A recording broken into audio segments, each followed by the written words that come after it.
APIA Nevada is a grassroots nonprofit organization that advocates for policies empowering everyday Asian Pacific Islander Nevadans. Nevada is home to a growing APIA community, accounting for 1 in 10 voters. We are One APIA Nevada. Concili Incorporated is Nevada's premier Democratic campaign firm, fighting for progressive issues and candidates for over a decade, and proud sponsor of Battleborn Progress. This episode of Out in Front brought to you by Concili Inc., Nevada State Education Association, One APIA Nevada, Silver State Voices, and Stefan and Marta Schmidt,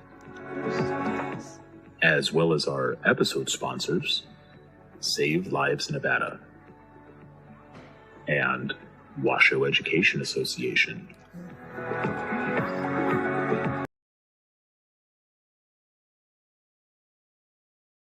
I am the Executive Director of Battleborn Progress. Happy Election Eve. Happy Early Vote Eve. We are almost to early vote. Mail ballots have dropped, thank the Lord, and should be in your mailboxes now. So if you haven't checked your mail, millennials, younger folk, go check your mailbox, because guess what? It's probably in your mailbox. I just got mine yesterday because I hadn't checked my mail in 4 days. So go check your mailbox. That's my plea to you. All right, we have some amazing guests on this evening, many of whom you all know. So we've got the team on tonight for It's Hot Take Thursday before the election. We love doing this episode to give you all of our hot takes on what the election is going to hold and what the next 3 weeks of our lives are going to look like. Fun fact, it's going to be hell, so can't wait. And so we are excited to have Will Pregman, Jesus Christ, Will Pregman, Communications Director for Battleborn Progress. It's been a long day, y'all. We have Lisa Lynn Chapman. She is the State Disinformation Manager for Battleborn Progress. And Mathilda Guerrero. She is the Digital Manager for Battleborn Progress. All right, everyone, welcome. Thank you for being here, even though you're literally sitting outside my door. Thank you for joining me and spending your evening with me.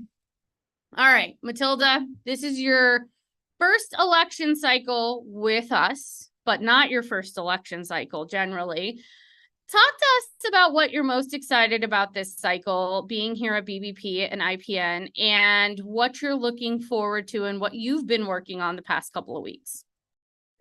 Hello, everybody. Howdy. I'm sure you probably heard me before, but on more democracy, flat out democracy issues and out on the field for election protection. I'm very happy to be on Out in Front. This is actually the first time I've been on Out in Front. So lots of first times for this election season. So it is definitely a lot different being from the people organizing to the communications landscape. When I was running our election protection program, I realized that a lot of the work that I was doing was actually communications, making sure that my plans were all set and making sure that I was talking to the right people, relaying the right messages, and making sure that our nonpartisan election protection volunteers had the information that they needed to making sure that they protect the freedom to vote. One of the things that honestly has really surprised me about this work and just really changed my perspective of it is a lot of the planning that goes into it. I knew the planning was a lot, but geez, the planning is a mountain, and it's a lot of long game planning. We're not playing chess, we're playing checkers here. We're constantly going back and forth and making sure that we're checking all of our boxes and making sure that we're reaching the right folks and communicating the right messages. And honestly, it's just been a wild ride, and I'm all for it. This is the rodeo that I want to be in. So what have you learned so far? What has been the most exciting thing that you've learned? I know you wanted to go into comms for a long time. What is the most exciting thing you've learned and the skills you took from working over at State Voices? What have you learned and brought here and been able to implement here? So one of the programs that I'm actually running right now is a check your mail campaign. I finally actually did check my mail last night, so I listened to my own program, and this has actually taught me how to communicate to folks exactly how voting works and how to making sure that we actually get out the vote.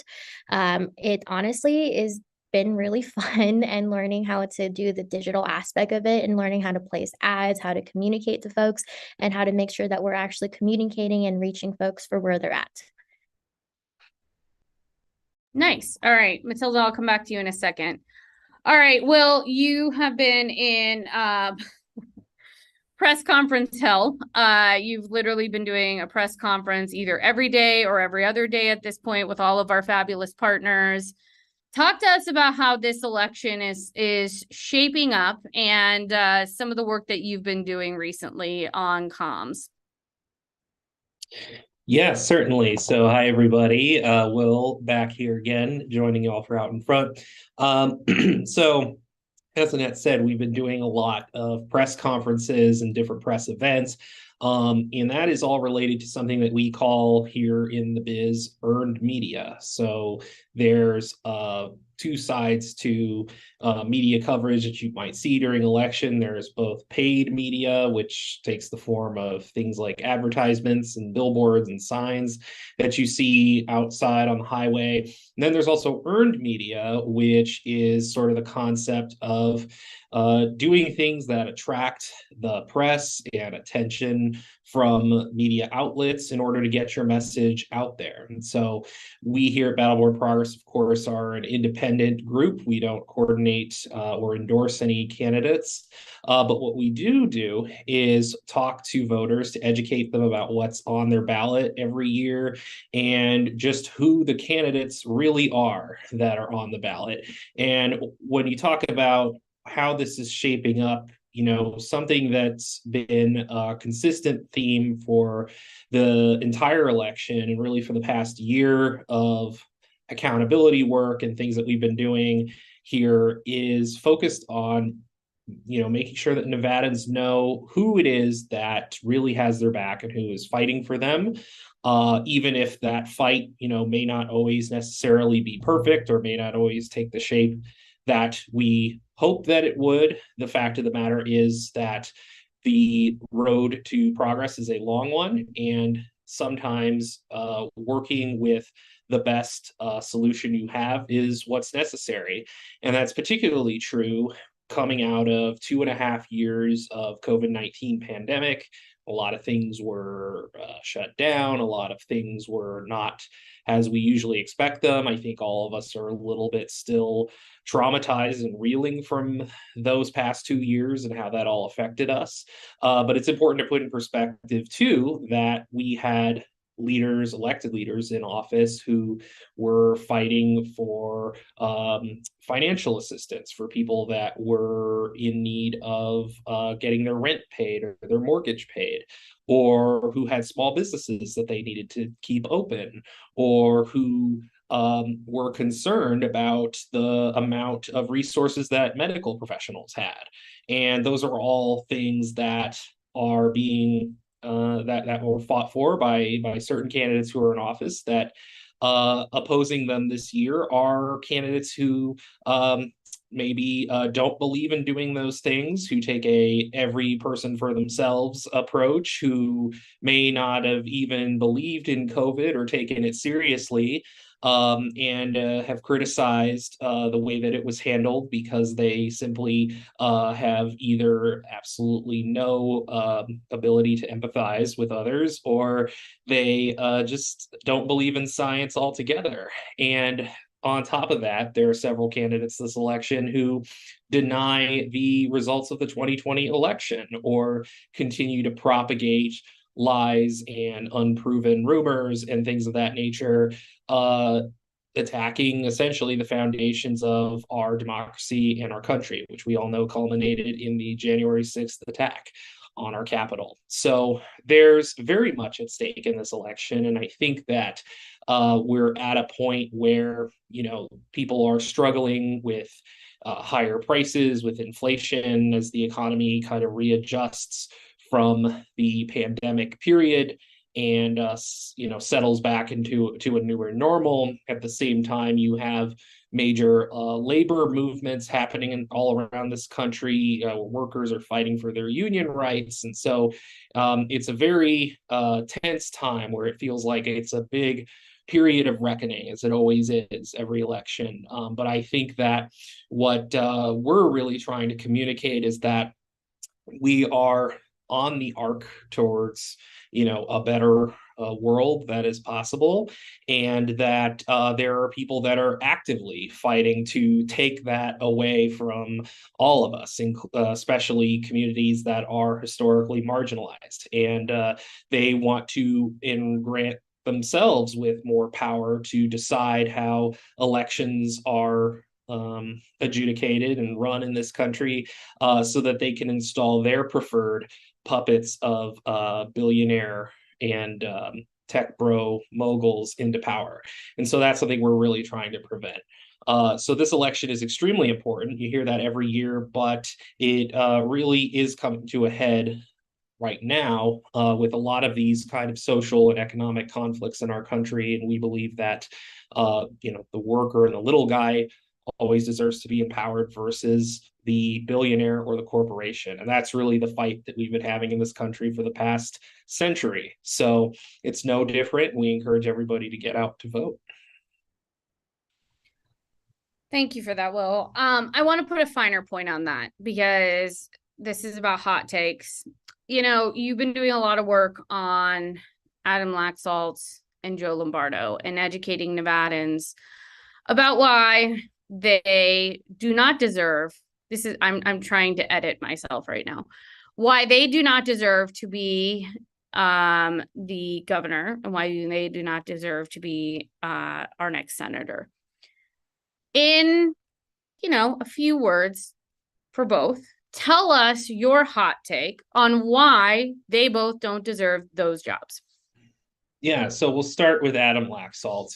We know who this character is. He was Nevada's former attorney general after moving here from Virginia. He is not a real Nevadan with ties to our state. He is intensely hostile to LGBTQ issues, to abortion rights, to the concept of fair and free elections, as we saw in 2020.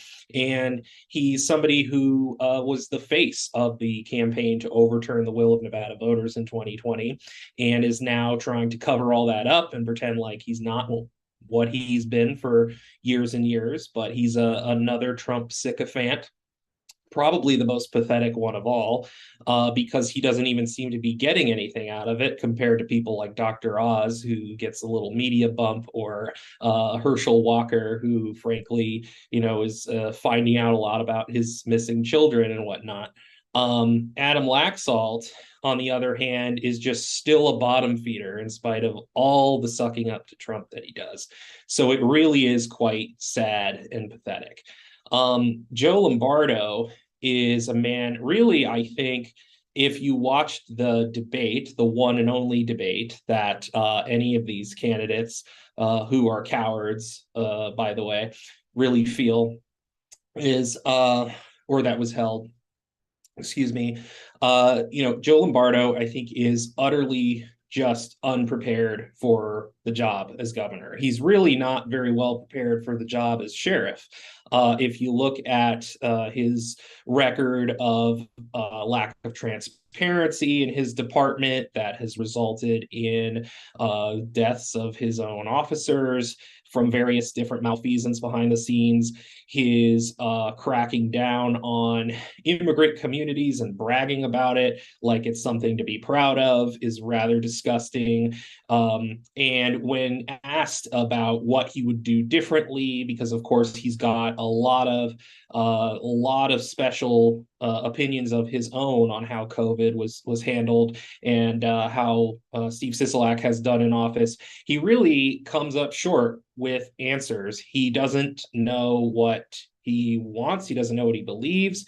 On 1 minute, he's trying to say Trump wasn't that great of a president, and literally the same night puts out a press release saying Trump's the greatest ever, as he plans a trip to Minden to go on stage with the man. So he's somebody that I estimate to be just thoroughly without principles, is completely out for himself, wants to advance his own career politically, and isn't even really good at that because, as we can see with his leadership at Las Vegas Metro, his heavy-handed approach hasn't really done anything to put a dent in crime. In fact, it's gotten worse in certain respects because of how disorganized he's been running things. And I think that if he were elected governor, it would be an utter disaster, as he would try all sorts of tactics and things that would just simply not work, and he'd have no explanation or answer for it. And we'd probably have to sue to get an answer out of him, like the Las Vegas Review-Journal has had to do with several cases pertaining to his department. So I know I'm not being exactly brief, but I'm trying to really make the case as to why these two individuals are so heinous. Well, I think you did an excellent job, Will. And yes, they are very much bottom feeders, both of them. Yeah, we're going to get into more of that in just a little bit, because I also want to get to the bottom of why we're talking about abortion so much, because I think they think we're all dumb. So we'll come back to you in a minute, Will. All right, Lisa, talk to us about what you're seeing in the wide world of disinformation, and just some of the things that people should know before they go into early voting. Well, disinformation is truly the wild west. It's an insane area, and you see it every day. Will brought so many things to our attention around some of the lies that many of the candidates are telling. The big lie, huge example of what people have been saying for years, which isn't true, right? Biden did win the election. There you go. The whole idea of what January 6th was about was all based on disinformation and is being fed. And so when you are looking at your social media and you are listening to your friends and family, you really do have to be very, very careful of what you're perpetuating and what you're putting forward. It doesn't take much to take a little bit of research to see if something is coming from a credible resource, or whether or not it is just something that somebody is, pulled out of their brains. There we go. That's the word we want to say. And it's just not true. And so we want to make sure that we are pushing correct information out, and also drowning out all of the lies that people are telling. And you find the weirdest things. And when people are pushing things, and if it sounds like it's really weird, it probably isn't true. That's the easiest thing that you can say. And also, if you find that it is, if you're like, wow, I've never heard this before, there's probably a reason. And so take a moment, take a Google, look at it, see if anyone else is saying it in a source, right? Is it really news, or it is something made up? And people make up things for so many reasons, and most of it is to convince you to be scared, to convince you to disbelieve the government or the people in charge, or in some way trying to manipulate you into a way of thinking, so you will then vote the way they're going to be asking you to vote. They're trying to control how you think, and they do it through lies. And that's kind of where I sit every day. Okay, so you hit on this a little bit, but I want to dive in a little bit deeper. Talk about the disinformation and misinformation, and how it relates to elections and the election process, and how is disinformation used to confuse people into supporting certain ideals or things that maybe they wouldn't normally support. So a lot of times you're going to see something that's going to be a half truth. or you're going to see something that is partially true, and then they're going to admit something. So I'm going to be real direct. If you look at the current advertising around question 3, it completely omits the fact that there is ranked choice voting that's attached to it. It all talks around independent and nonpartisan not being able to be in a primary. Well, not true. They can vote in primaries, and they do. They vote for nonpartisan candidates, nonpartisan races, and so that part is not true. But they're leaving out a huge piece, and that is trying to change how we in Nevada decide who are going to be our elected leaders. And you also want to take a look at who's backing something, right? And that's how you find out what somebody wants, is who's backing it. And in this case, it's out of state.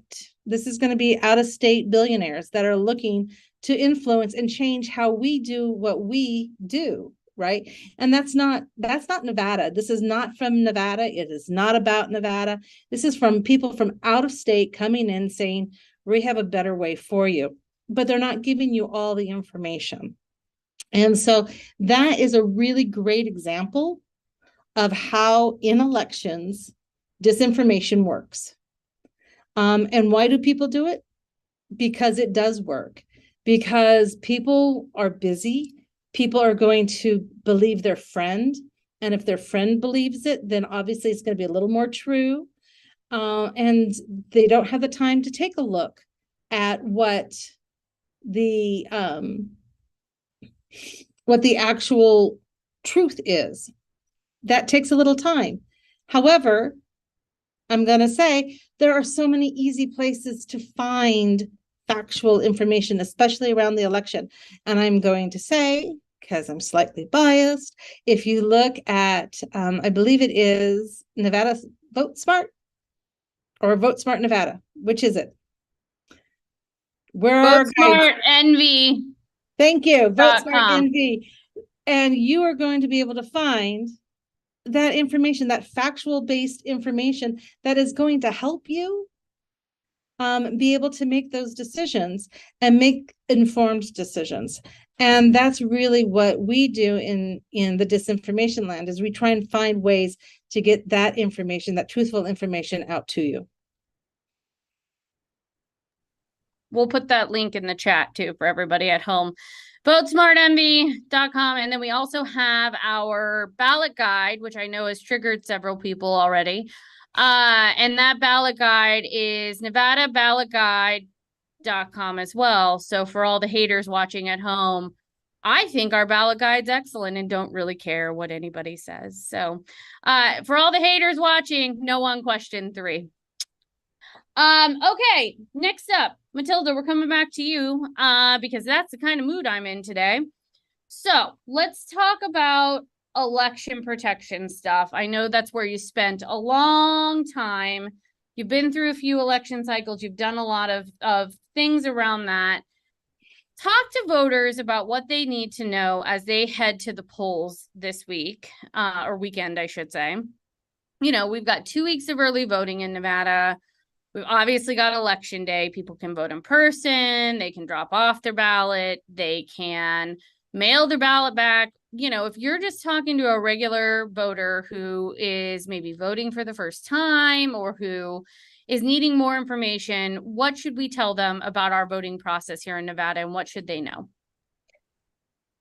Honestly, the most important thing that folks need to know is that voting in Nevada is safe, accessible, and secure for all eligible voters. If you have any questions about our elections process or where can I drop off my mail ballot?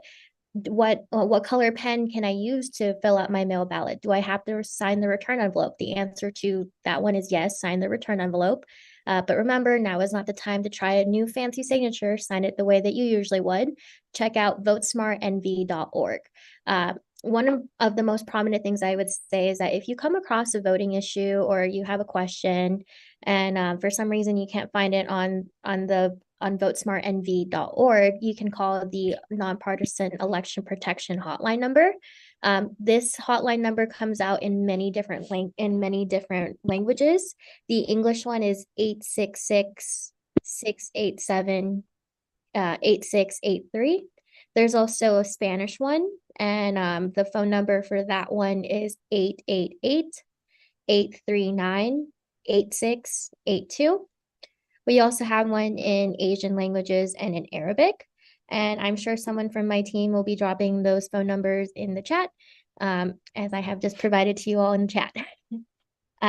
Also, one very most important thing to know is that voting is absolutely safe, accessible, and secure. Voters have many options to choose from how they want to have their voices heard during this election season. Folks can check your mail and vote by mail and drop it off in your mailbox or at a ballot drop box or at in-person polling location. And folks can also vote in person if they choose to vote in person. And another very important thing to know is that you should also check out nevadaballotguide.com. I know that the way that the elections department may pose the questions may honestly be very scary to see because they use very big words, and it should be broken down to a way where anyone can understand it very easily and really understand what it means to vote yes and what it means to vote no. So check out nevadaballotguide.com, and remember, vote no on question 3. That's right. For all the haters at home, kisses. All right, Miss Mathilda, let's keep going. So, I want to keep talking a little bit about the cycle and the work that you're doing right now. So talk to our audience, speaking of the ballot guide, about some of the amazing ads that you've helped us create that are going on platforms right now, and some of the cool work that's coming up that we're going to be doing at voting locations and things like this. So over the weekend, let's start with that. Let's give you all something fun to look forward to. This Saturday, the 22nd, is going to be the first day of early voting. And fun fact, that's also my 3-year anniversary. Hello, Dakota. I know you're watching on Twitch. Don't forget to like, comment, subscribe. Anyway, back to the main point. This weekend, we're going to be at some polling locations in Clark and Washoe counties. We're going to be doing some fun radio remotes. And basically, that's when we're going to be hanging out at polling locations with the DJ, with the hottest radio stations. And we're going to be informing folks that, hey, come down to this polling location.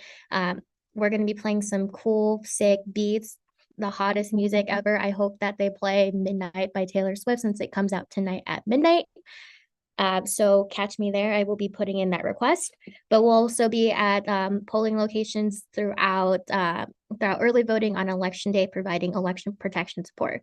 And what election protection is when everyday Nevadans come together to protect the freedom to vote, and we serve as an outlet to you. We are here to make sure that we address any of your voting questions, provide voters with snacks and waters and lines, and then most importantly, address any questions that folks may have. Now let's talk about my favorite stuff, ads. So I love ads because I get to use all my creativity and draw stuff. So one of the ads that I've been working on is the Check Your Mail campaign, and we've been working with All Voting is Local to do this campaign. And basically this campaign is reminding folks like Brian, who I saw has not checked his mail in a while now, to check your mail for your mail ballot. And this campaign also reminds folks that you can request your mail ballot in other languages. In Washoe County, fun fact, they actually mail voters their ballot in English and in Spanish. And in Clark County, you can request it in another language as well. This one also reminds you that you can submit your mail ballot in several different ways. You can submit your voted mail ballot, which you will sign the return envelope on the back. That you can submit it in your mailbox, at an in-person ballot drop box, or at an in-person polling location. And also reminds folks that you have to submit your mail ballot, and it has to be postmarked by 7 p.m. on election day. And another one that I'm working on actually is with Ignacio, and it's going to be about anti-disinformation in Spanish. So be on the lookout for that. He is serving some killer looks and reminding folks to not spread disinformation, or as Lisa likes to say, don't do disinfo. So when you see those, give it a like, leave me a killer comment, and share it with your friends and family. Yes, mostly share it with your friends and family, especially the ballot guide and the voter guide, because that has all the information you need to make good decisions on how to vote, where to vote, when to vote. Any information you could possibly need about voting is in the ballot guide and in the voter guide. So use those resources. We'll put the links in the chat right now. All right, Will, I want to come back to you. Obviously, there's a lot going on in our election process. Talk to me about some of these down ballot races, maybe that people are not paying as much attention to, specifically the race for Secretary of State, the race for Attorney General, and the race for Treasurer and hell, even Controller at this point, because there are a lot of freaks on our ballot this year. Sigal Chattah and Jim Marchant being two of them. So talk to us about some of those folks who appear on our ballot this year and how problematic they are. Yeah, so here at the BBP headquarters, we like to call it the freak ticket because we have going down the ballot on our statewide races. First off, we have Joe Lombardo. We already talked a little bit about him. He's, a little bit more of a wet blanket who's trying to come off as a freak to fit in with the other freaks. But he's really just not inspiring to anyone. The proof of that is you could see how his primary election went and how his opponent, Joey Gilbert, sued him for supposedly committing election fraud, which suddenly magically disappeared because it was a Republican primary that he won. So that was the most expensive $200,000 that probably was ever spent on a do-nothing race that he lost by 11 points. But then you have going down from there, running for Lieutenant Governor Stavros Anthony. He's a Las Vegas City Councilman currently. His claim to fame, he's also former Metro officer, I believe, former detective. He was biggest marker of infamy for me was during the George Floyd protests that happened in 2020. He was advocating for throwing people who were arrested protesting in a jail out, I think, in Jean, Nevada, and just leaving them there with no food or water. Then you have, going down from there, Secretary of State. Now, this one is a doozy. So in the Secretary of State's race, you have a gentleman by the name of Jim Marchant. This guy is a former Republican assemblyman. He ran for Congress last cycle in 2020 against Stephen Horsford and lost handily. He has basically gone off the QAnon conspiracy deep end. He is good friends with Mike Lindell, the MyPillow CEO, former drug addict who got clean and decided his new grift is to sell pillows to people watching Fox News at 12 o'clock in the morning. And so that guy held an election fraud symposium that Jim Marchant attended. We recently just found out, after Jim Marchant finally submitted his financial reporting 2 days late, that he's only raised about $90,000, which is very, very small for a statewide race. And so there's either, I don't want to make any legal assumptions, but I don't know. There's just a lot there. Point is, he's basically promised that if he's elected, that Trump will win in 2024, that he will make that happen single-handedly. And the sad fact is he probably could, because the Secretary of State manages our elections statewide. They handle all the regulations and standards that clerks have to abide by. And so through enough tinkering, he could work to suppress the vote and engineer whatever result he likes. And failing that, he could also just pick the winner out of a hat too. So he's an incredibly dangerous individual. If you look at his social media feed, there's a lot of nonsense on there. I'm very concerned about his attachment to reality. It's not looking good for him. Then you have the treasurer's race, which the treasurer handles a lot of dealing with the state's debt and managing how that's taken care of. Currently, you have running in that race Michelle Fiore, who also known quantity. We've talked about a lot on this show. Friend of Clive and Bundy, possible terrorist, under investigation by the FBI for various fraudulent financial dealings having to do with her businesses, including the disgraced former city councilman Ricky Barlow, who endorsed her for office and is apparently ran a business with her that she didn't report on her own financial C&E statements. So again, there's just like a lot of there. She's definitely unqualified, completely unhinged person. If you ever have seen her speak ever, she does this ridiculous fake Brooklyn accent to sound like she's really tough. She's actually just another dingbat part of the freak ticket. Then you've got the controller's race. And this is an interesting one. The controller is a very little known office, but it does have a lot of power because they're the ones who really deal with how the state manages its budget and things like that. And so in this race, running for office, you have a guy named Andy Matthews, a former assemblyman as well. And this guy worked previously with the NPRI, which is sort of like the evil version of us. They are the biggest kind of like IE spokespeople on the right for, making sure that the government has no revenue and that we privatize all our public schools and turn them into cash cows for, private venture capitalists that work with the DeVos family and things like that. So not the type of guy you would want managing public finances because the agenda of all these folks is to make the government so small you can drown it in a bathtub, and that's exactly what they intend to do. So that kind of covers like your down ticket. Like I said, there's just a lot of weirdos running for office this year. I'm really not sure why the Nevada GOP saw fit to run folks like this, even taking them at their word that they're very concerned about, Americans' kitchen table issues, dealing with high prices and whatever.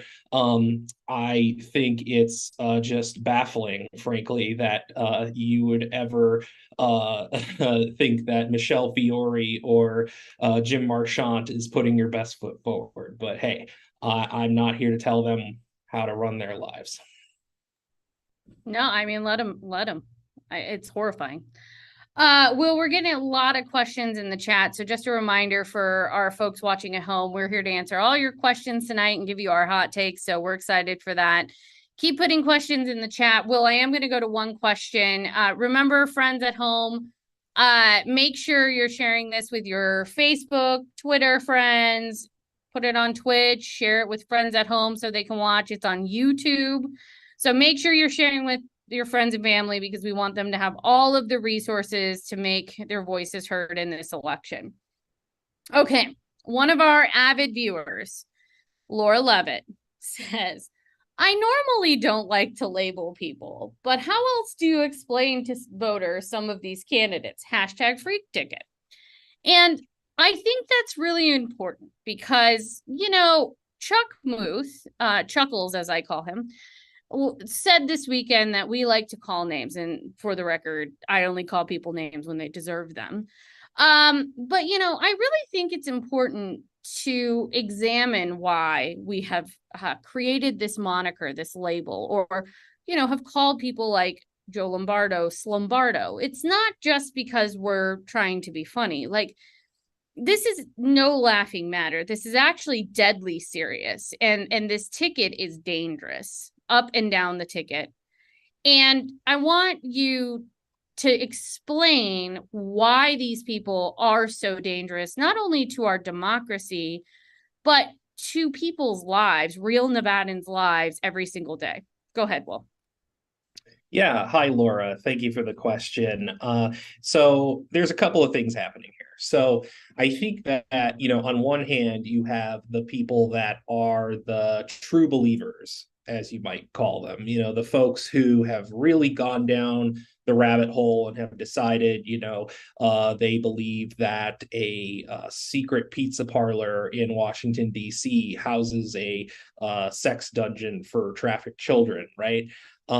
There's the people that truly do believe that and sincerely conduct themselves in a way that's consistent with that. But I think that there's another thing happening too, which is that you also have extremely wealthy, most billionaires, multi-millionaires, people who are big investors, real estate moguls, etc., who bankroll these candidates and get them to run for office and try to get them elected, because it's in their interest to have a government that does not hold the actions of giant polluting corporations accountable, that cares not for the civil rights and liberties of regular people, even things like the anti-abortion movement, is funded by these very, very rich people who, in my belief, simply want there to be a positive birth rate so they could have more children to essentially turn into little worker bees that they can exploit. And for proof of this, you can look no further to the tweets of certain Elon Musk after the decision to overturn Roe v. Wade, where he posted a big graph about how there's negative birth rate in America, that's a big problem, and yada yada. So again, it's all about crushing the individual, destroying our rights and freedoms. They don't care about the freedom to vote, because as far as they're concerned, as long as people are in office that can rubber stamp a tax cut for them or help them launder their money through all sorts of tax loopholes and whatnot, that works out just dandy for them. And if they are in need of healthcare or access to certain things, they'll be able to get it through their own privileged networks. So what's really important, I think, is like when you look at all the crazy that's out there, and this applies to Donald Trump himself, this applies to MAGA Republicans at large, is that yes, there's a lot of crazy and a lot of stupid, but if you peel back the layers, and you don't even have to dig that deep, really, you very quickly see that there is a major moneyed interests that support these people. Adam Laxalt's just one example, right? We put out an ad just recently calling attention to how big oil, big pharma, all these companies are backing his campaign because they know that that's a person who's a reliable empty suit for Mitch McConnell to ram through whatever sort of corporate tax agenda that they want, slash Social Security, slash Medicare spending, whatever they got to do to make the bottom line for some corporate shareholder go up 0.5%. And so that's really what we're talking about here when we talk about the big picture. We talk about what's at stake in these elections, taking it down even to the local level in the governor's race. You have a PAC supporting Joe Lombardo that's essentially funded by Budget Suites owner Robert Bigelow, who's a billionaire and hotel tycoon. He knows that if Joe Lombardo is elected, that's a reliable vote for continuing to sign bills that just chip away at public infrastructure and state services so that he can rake in more money. And that's what it's all about at the end of the day, and so that's why it's really important for people to be educated and alert to this stuff, because it's really about subverting our democracy so the rich can make off with all the money. And I think that is why it's so important that every person who's not a billionaire, which is most of us, get out there and vote accordingly, because there are nefarious forces at work that are trying to subvert our democracy so that they can essentially rule unchallenged. And I think that's wrong. Well, thank you for that very bleak answer. I appreciate that. But yes, you're right. Billionaires are trying to ruin the world. Lisa, I want to bring you back in. Talk to us about the most challenging part of fighting disinformation, because disinformation is like an epidemic. It is rampant on the internet, on social media. It's rampant, especially in communities of color, because, you know, they're using this narrative, these false narratives, to manipulate people, like you said. So what's been the most challenging part of fighting disinformation statewide? First off, I'm going to say the amount. It really is like one person. Well, here it's two people who are standing in a tidal wave, just coming right at you. There is so much misinformation and disinformation that is perpetuated daily, and then it's repeated. And so the hardest part is really figuring out the best way to kind of get in between that. And how do we kind of shout out the truth? And how do we find people who can help us? Because one of the biggest things is we all know that you're going to believe your friend more than you're going to believe necessarily, say, me from BBP, right? Unless you're my friend. And then, wait, I don't have friends, but that's a whole nother topic. But we have, but so how do we get you to influence your friends? And how do we get that information to go organically and become louder than these voices? Because we're reacting in so many ways to things that they just make up. And with some of the crazy things, like Will said, there's somebody who truly believes that in DC, there's a pizza parlor that has a sex dungeon. Okay. How do you think something that crazy is true is beyond me, but here we are. And how do we shout louder than something like that? Something that's sensational. And so you're always trying to do that. And so what we're trying to do often is acknowledge, not necessarily acknowledge, because we never want to amplify the crazy. Don't amplify the crazy. Don't tweet out the crazy. Don't remark on them and say, oh my God, can you believe how crazy this person is, because they're crazy. We want to ignore them, because when you do that, it's not pushing the algorithms that makes it more popular. But then we also want to then talk about what we want to talk about. How do we want to talk about things? One of the things that I saw in the chat was, how do we talk about inflation? Okay, let me tell you how to talk about inflation. Flat out, they're going to say Biden's caused all this inflation. Catherine Cortez Matos has done all of this. Well, no. So you don't want to push that forward.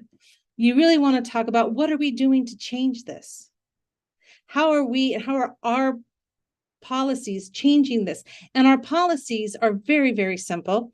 We just passed the Inflation Reduction Act, which is going to lower costs. And when you lower those costs, that's how inflation goes down. It is not a hard concept to believe. And so energy costs will be going down. We're already seeing gas prices going back down again. Medical prices are going to be going down again. And so you want to start really pivoting and talking about the positive things that we're doing and keep pushing those. And the more people who talk about those positive things, we can outshout the crazy, if that makes sense. Absolutely. Do not repeat the negative. Do not repeat the negative. Do not repeat the negative.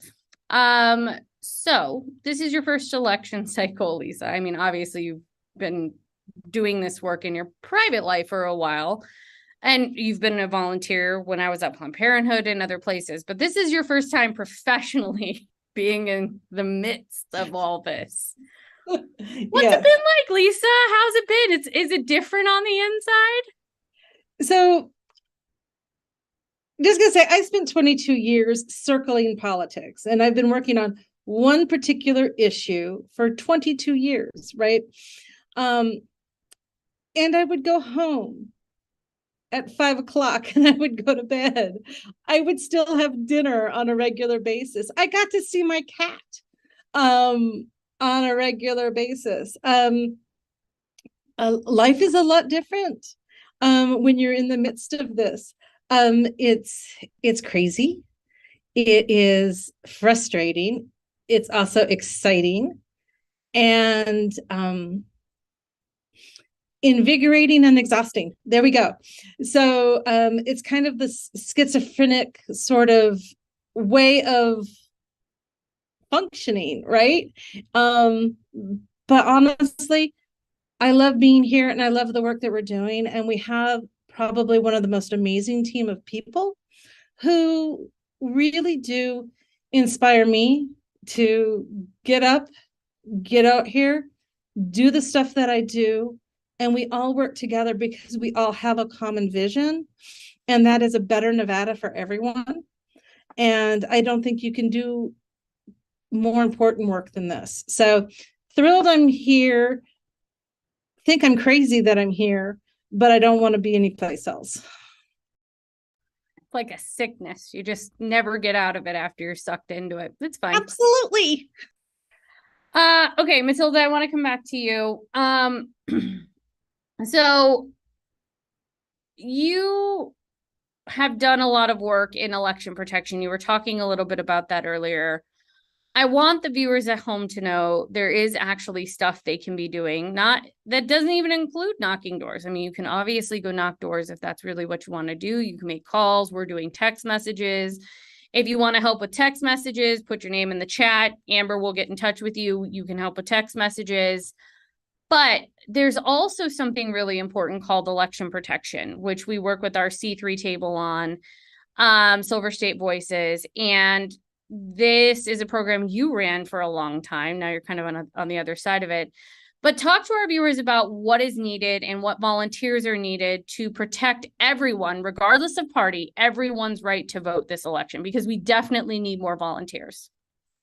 You're definitely right. Election protection was my baby, and I'm excited to see my baby grow from a distance from here. But I want to be abundantly clear. Our election protection program is a nonpartisan program. And in 2020 and during the June primary, I helped out more Republicans than I did Dems.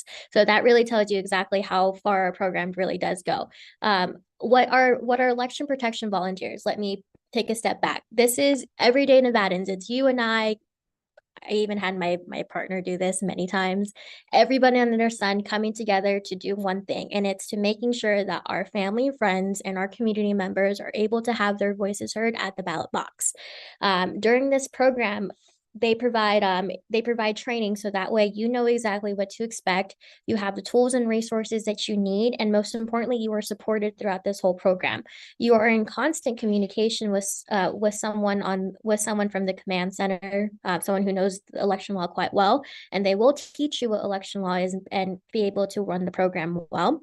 And most importantly, if you ever have any questions throughout the whole program, throughout the times that you're at the polls, it's completely fine, because that's what we're here for. We're here to address any questions that may come across the field, and through you, we're going to make it work. As election protection volunteers, you are serving in a nonpartisan capacity, and you are serving as the eyes and ears on the ground.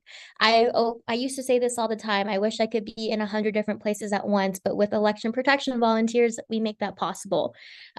You are able to communicate every hour, letting your field captain know how many voters are waiting in line. The average waiting time is this. And once we get that information, we're able to post that on social media and redirect folks to different sites. And most importantly, when there are very long lines at polling locations, we are there for support. We provide snacks and waters to all voters waiting in line.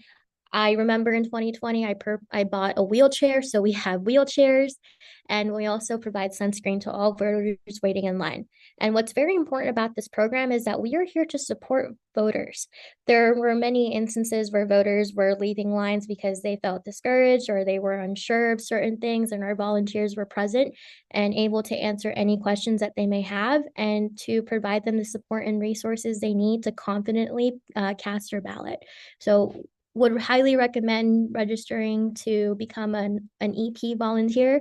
I'm sure that link is in the chat. You'll probably see me over the weekend, so join me and we can make a cool TikTok together.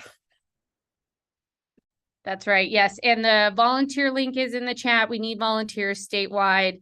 So if you're watching at home or if you have friends and family who'd want to volunteer, doesn't matter their age, we'd love to have them out doing support for our election workers and doing election protection, and making sure that every eligible Nevadan can cast their vote safely and securely, because that's what this is all about.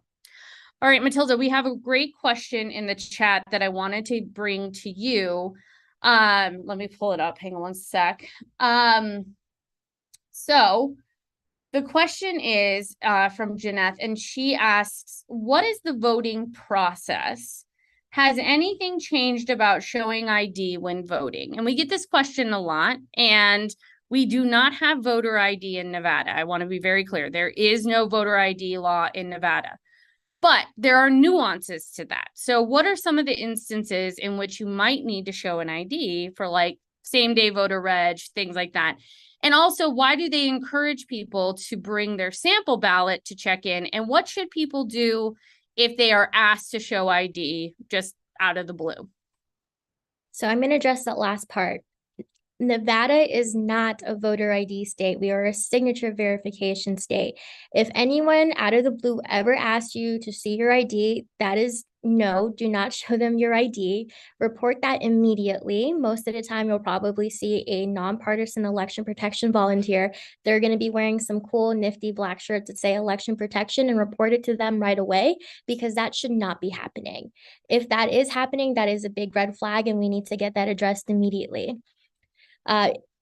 If folks are participating in same-day registration, what same-day registration is when folks register to vote and cast their ballot on the same day during early voting or on election day during the primary or a general election. So the primary for the general is going up. The early voting for the general is going to start on October 22nd and ends on November 4th.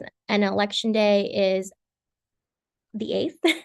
You will catch me at the polls during that day. If you are doing same-day registration, the key to the registration component is you have to have a current and valid Nevada issued state ID or a driver's license. That is only for the registration portion. You do not have to show an ID to vote, but you do have to have an ID to prove your residency during the registration process. But let's say for some reason I just moved and I just haven't had the time to update my address yet on my ID, and I want to do same-day registration. Fun fact, you can. All you need to do is provide the ID that you have right now, and you need to provide a document that has your new address on it. So one of the most common documents that folks will bring is either their car insurance, a rental lease agreement paperwork, their mortgage, or most of the time, what I did for same-day registration was bring my own car insurance. So remember, the key is a Nevada issued ID. And if you go to votesmartnv.org, there's a really great way on the site. I believe it's the first tab where you can see all the additional proof of residency documents that folks may need to provide in the event that the address on their ID is old and not current. Now, there have been, so I want to go back to Jeanette's question. What changes have been made in the state of Nevada when it comes to our voting processes? And I am happy to report we don't have voter ID. Nobody should be checking your ID if you're going to vote.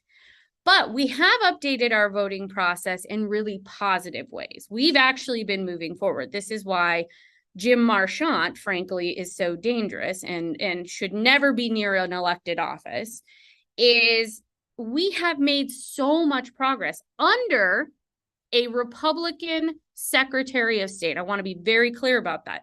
This has been a nonpartisan issue in Nevada for years. So the fact that somebody who's running for office is making this an issue, when we currently have a Republican Secretary of State, Barbara Sagaski, who pushed back against the big lie in 2020.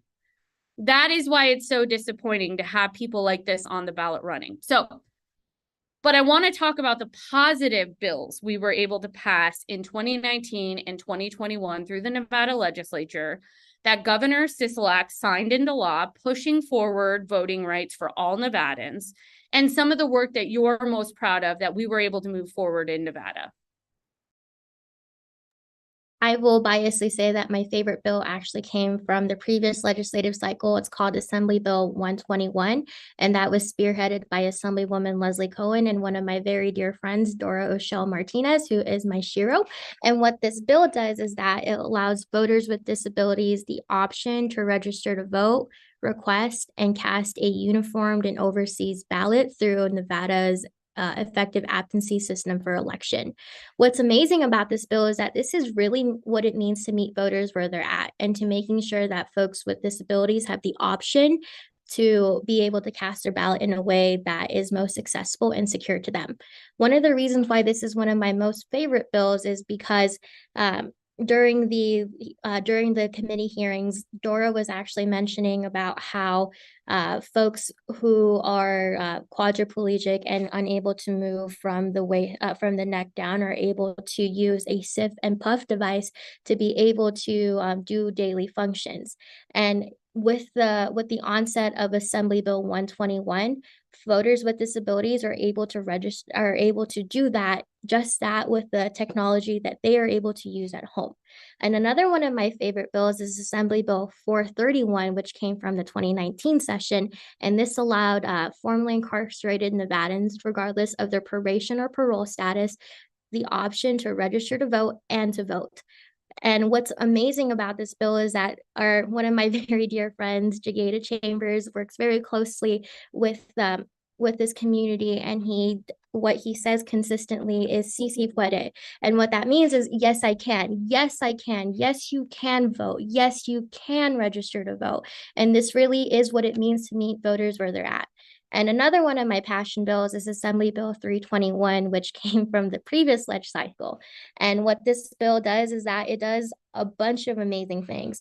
It codifies the mail ballot. So for every single election to come, unless you choose to opt out, your voters will automatically receive a mail ballot with prepaid postage. It also makes sure that there are plenty of in-person polling locations by county population. So that way you are able to vote at one of the abundant polling locations within the county that you choose to reside in. And in addition, this bill also safeguards measures and makes sure that we are respecting tribal sovereignty and much more.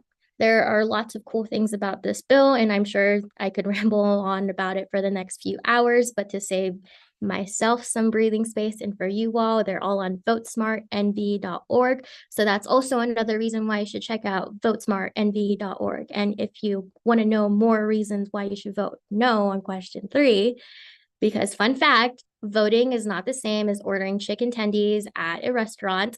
Contrary to some people's beliefs, it's not. Check out nevadaballotguide.com. Oh, the chicken Costco? tendies. Go ahead, Will. What about a Costco? Is it like Costco? Nah, brother. I mean, like, that's like asking Jim Marchand to count how many bowls are in this basket, and then he'll probably tell you, oh, there's one. That's basically what they're saying to you. Don't do that. He can't even turn in his financial reports. Are we still, speaking of, Will, are we still waiting on Jim Marchand's financial reports? What's the status update on that? No, we finally got it last night.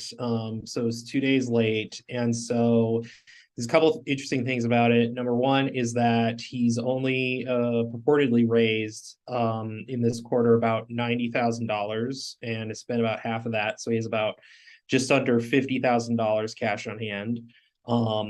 And the other interesting thing about his reporting is that most of his donations, or at least the volume, the highest volume of donations, come from WinRed, which is essentially like the right-wing equivalent of like Act Blue, but they're all in weird amounts of like 49 cents or like just small weird numbers like $1.05, like here and there.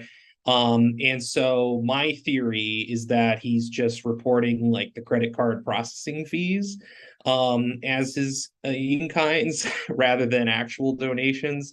But it's pretty sad that for a guy so beloved by the QAnon crazy folks that they spent all their money buying my pillows and didn't have enough left over to contribute to their candidate Jim Marchant. So, that just goes to show that being diligent about financial planning is important, and that inflation doesn't spare anyone, not even the MyPillow CEO and his products. So something to think about as we're headed into election cycle.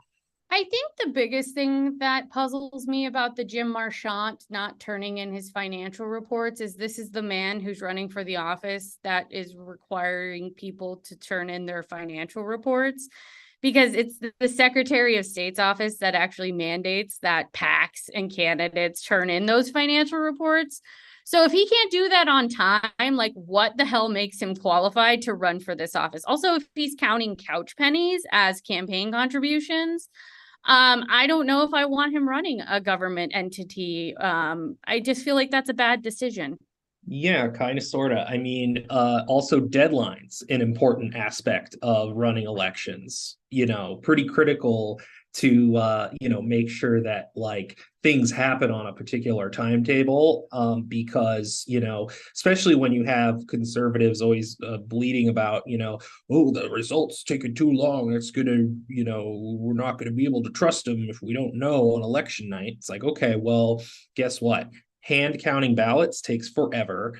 Maybe you can do it in Esmeralda County where there's like 300 voters, but in Clark County where there is like 1.5 million, that's going to take quite a while. So you're not going to have results on election night or anytime soon if you wanted to do that. And then number two is if you can't meet your government stipulated deadlines, I'd say that does a lot to decrease people's confidence in you and in the system as well. So just like Michelle Fiore, who's been under investigation and is, I think, currently still under investigation for financial fraud and other dealings by the FBI and the IRS, it's kind of just staggering that someone like that, who even would have a slight modicum of self-awareness, as my friend Joe Lombardo would say, be able to go out there and publicly run for an office in which you are quite directly living your life in opposition to the very principles and purpose of the office that you're trying to hold. That's right. Mathilda, I want to come back to you for a second for another question from the audience. This viewer says, I show my driver's license when I vote on election day. As the election worker seated at the polling table uses it to check the precinct list. Is this wrong of them to ask for my ID? The answer is yes. And yeah, sure, maybe it'll make their job easier, but that's not what they should be doing. So go ahead and talk to us about that, Mathilda. I think my face tells you that I am dying internally at the thought of an election worker asking you to see your ID for their convenience during the registration or the sign-in process. They should not be asking you for an ID unless, again, you are participating in same-day registration. There is no time when they should be asking you for the sign-in process at all. And if you do come across that issue, then please report it to one of the election protection volunteers if you see them there, or call the election protection hotline. Again, just because it's fun to say, the election protection hotline number is 866 our vote, or if you're like me and you don't know what the letters correlate to, it's 866-687-8683. And we also have that hotline in various languages, from Spanish, from AAPI, and some Arabic languages as well. And fun fact, you can actually text them. But I would recommend calling so you can get a hold of a real life human being first right away and get a response immediately. But to put that short, no, it is not okay for them to ask for your ID during the sign-in process. They can type your name as you tell them what it is. They should not be in the habit of asking anyone for their ID, because it starts to misconstrue the idea that yes, that oh, you have to show your ID. You do not have to show your ID to vote in Nevada unless it's during the registration process and it's required. Okay. I really love this question as like the final question from our viewers at home. And we're going to be doing more of these hot take sessions throughout the election. So we'll be back, friends. If you got questions, we've got answers or a hot take for it. So don't worry. I've got plenty of people with opinions on our team. So this last question is a really good one. And I am feeling this in my soul personally today. This election season has been a psychological odyssey. Couldn't put it better myself. What are we hoping to gain from this season, aside from progressive victories? And I think that's a really good question. Big picture here. We're thinking about the legislature. We're thinking about people who are going to hold these very critical offices. We've got down ballot questions. We need people to vote all the way down the ballot. There's so much at stake in this election. You know, we always say this is the most important election of your lives, but I actually do think democracy is at stake in this election. Like, I am not even like lying about that. That's not like, I'm not overemphasizing that. That is a true statement. Democracy is on the ballot this time. So, Mathilda, I'm going to start with you. What are you hoping to gain from this election season, aside from progressive victories? Honestly, the first thing that comes to mind when you ask this question is that I am hoping that Nevadans really see through the lies behind question 3, because every single time that I see a lie about question 3, I feel very deeply insulted. I see that there are proponents of question 3 who are constantly saying that it's insulting to say that ranked choice voting and quote, quote, open primaries is confusing and convoluted, because guess what? They can't even tell you what it's actually called. First of all, you're voting on final 5 voting and ranked choice voting. What final 5 voting is, and what they haven't explained to you, is that this is when you literally the top 5 candidates from the primary accede to the general election, and then they do a ranked choice voting out of that. First of all, there have been instances in places that have ranked choice voting where the true winner or the clear majority winner at the beginning is not the winner at the end. That is not upholding the true wishes of the people, and that really grinds my gears that this is something that they're pushing. But what's even more so insulting is that these out-of-state money bags are coming into Nevada and trying to influence our elections. And the part that really grinds my gears about this proponent is that the people in Nevada who are supporting this measure have not actually talked to real life voters and are not being 100% honest and candid with them. And what's honestly so frustrating about this is that this is such an untested measure. This is an untested measure that they want to enshrine into the Nevada state constitution. You know what that means? If ranked choice voting were to be implemented, that means that if there are instances where we find out that actually this part of ranked choice voting and final 5 voting, I'm just going to say, because they aren't saying the full name of it, it's going to be so much more difficult to make those changes and to make sure that we're actually upholding the true wishes of Nevadans. And you know what happens when you up and change the whole electoral system? You have to rebuild trust in communities. And what these out-of-state money bags and these people who are pushing this measure are not doing is actually meeting the community where they're at. And that's something that they're not doing well of. What they are doing well of is lying to people and being very dishonest and pushing their beliefs upon them. I will say the very few times where I unfortunately had to come across one of the ranked choice voting petitioners was when I was basically accosted at In-N-Out and lied to about what this proponent was. And it's a shame to say that I feel so bad because they weren't fully aware of what the whole process is like. And another thing that I really want to say about ranked choice voting in this final 5 nonsense is that, have you followed the money yet? Have you seen who's actually funding these measures, and have you really seen what their true intentions are? I really want to hone in on that portion, and I've said this already, but again, I feel very strongly about this. Voting is not the same as picking your second, third, or fourth option at a restaurant. That is not it, and it should not be moved on to our electoral process. And that's my hot take, and that's what I would like to see out of this. Well, I couldn't have said it better myself. That's the best hot take I could have thought to end on, Mathilda. Good job. All right, Will, same question for you. What do you hope to get out of this season that we're in, the current season that we're in, which is not fall? It's just hellscape. What do you want to see aside from progressive victories up and down the ballot? Well, I think at the very minimum, I would really like it for people to, understand that there are forces at play in these issues and in these elections that I think, go beyond the scope of even just our kitchen tables or even just our state here in Nevada. And as Mathilda alluded to, there are very wealthy interests from out of state that want to push certain things to meddle with our state. I think that, in the fog of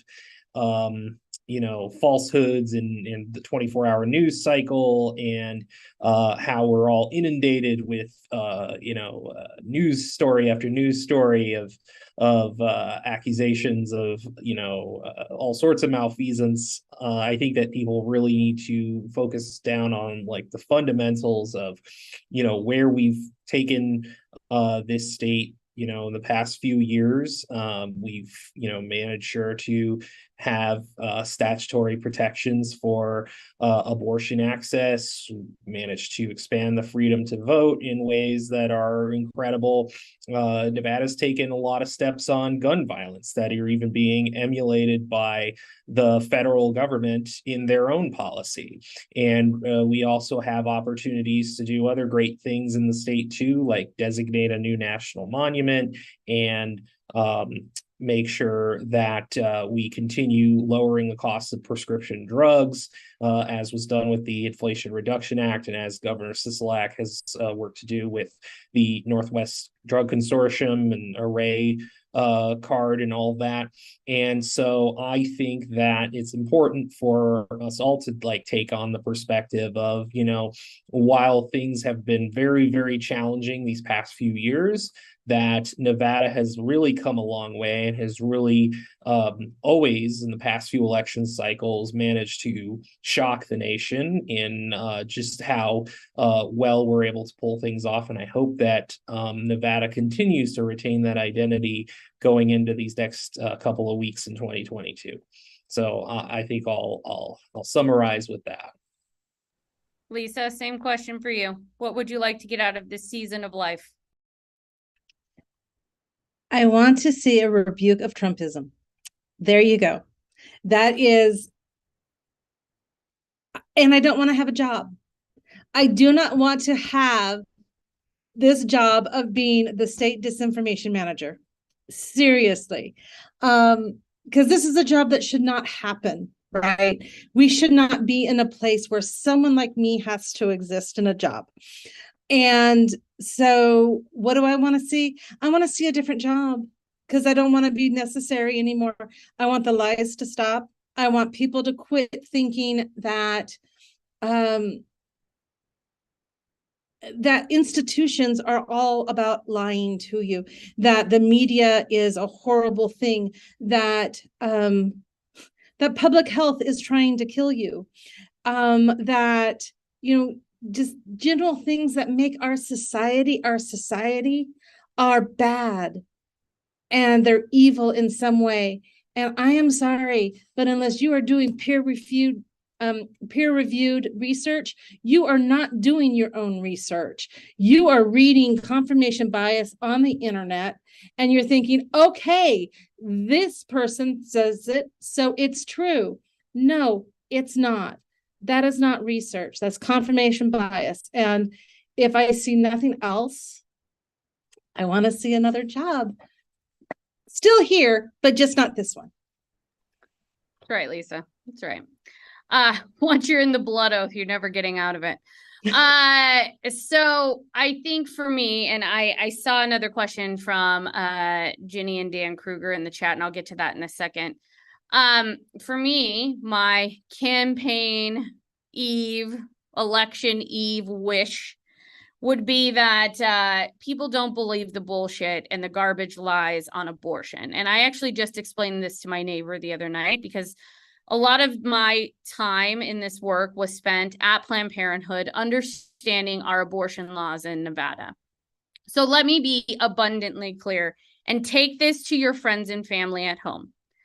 It is not a scare tactic. It is not this made up lie that the Republicans want to come for our abortion rights. And they're not going to stop at our abortion rights. They are going to come for birth control, and they are going to come for our LGBTQI family as well.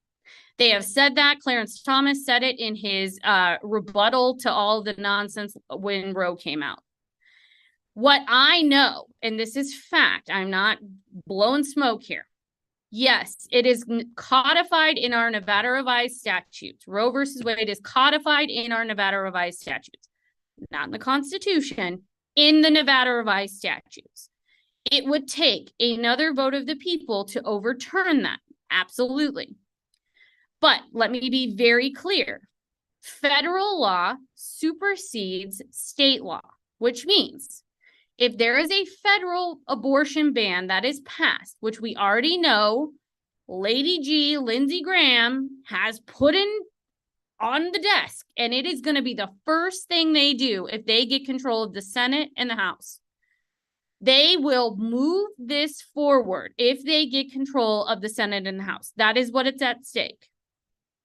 And that will supersede our state law. And we already know that Adam Laxalt has called Roe versus Wade a joke. Straight up, his words, not mine. So he would 100% vote for a federal ban on abortion, which would supersede Nevada's law and essentially make abortion illegal in Nevada. That is just a fact, friends. That is what's at stake. And sure, it's Roe versus Wade is codified in Nevada's law. But the slippery slope to hell begins if Joe Lombardo takes office, because there are other things that can chip away at people's right to choose abortion services, like transvaginal ultrasounds, like parental notification, like banning emergency contraception, which is not abortion, it's birth control for the record. All of the things that they can do that still could be a state law, even though we have Roe versus Wade codified in our Nevada revised statutes. So let me be very clear to you. These commercials where the Republicans are backtracking and trying to say, we're not going to take away your rights. Joe Lombardo on the one sorry debate he did, we're not going to take away your rights. I never said that. Bullshit. Bullshit. That is a lie. That is not true. And they are 100% trying to control our bodies right now. So do not believe that garbage. Democracy, our freedom, and our bodies are on the line in this election. And if we let any of these people get close to these, to these offices, there will be real consequences for the people we love and the people in our communities that we care most about. You cannot sit this one out. This is too important of an election to sit this out. And I'm not just saying that. This is real. And I have been doing this a really long time. I think this is my 20th year in this work. And for me, this is the one I'm most worried about because everything is on the line here. And we have done a lot of work in Nevada that I am very proud of, and we cannot afford to go backwards in Nevada. And we will fight like hell to make sure that we're not. So when your friends and family say, well, Joe Lombardo says that's a lie, Adam Laxalt says that's a lie. Bullshit. That's what I want you to send them this video right here and tell them what I told you. It's garbage. All right, that's my rant for the night. You wanted a hot take. I left you with one. Okay, Ginny says, how do we find out who's backing question 3? Go on the campaign and contributions and elections report that's on the Secretary of State's website. Their PAC just filed, the PAC that's on their TV ads, it's garbage, just filed a campaign and elections expenses report. It's the Nevada Voters First PAC. I don't know what that means.